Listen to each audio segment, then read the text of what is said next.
কারণে আমি কিন্তু সকল আলেমকে দায়ী করব না।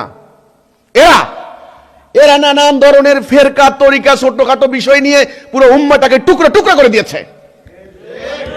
ইতিহাস পড়ে দেখেন, গাজী সালাউদ্দিন আইয়ুবী, ওনার 90% মানে শক্তি, এনার্জি ধ্বংস হয়ে গিয়েছে শুধু ঐক্যবদ্ধ করার জন্য। ওনার বিরুদ্ধে তারা ফতোয়া দিয়েছে।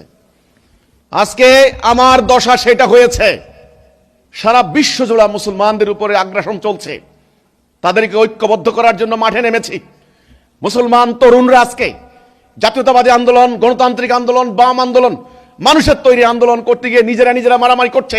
সেই মুসলমান তরুণদেরকে আল্লাহর তাওহীদের উপরে, আল্লাহর জিহাদ করে আল্লাহর দ্বীন প্রতিষ্ঠার আন্দোলনে শামিল করার সংগ্রাম করছে।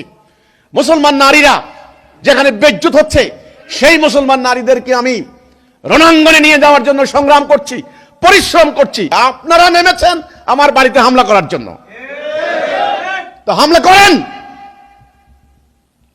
আমার বাড়ি হামলা করেন,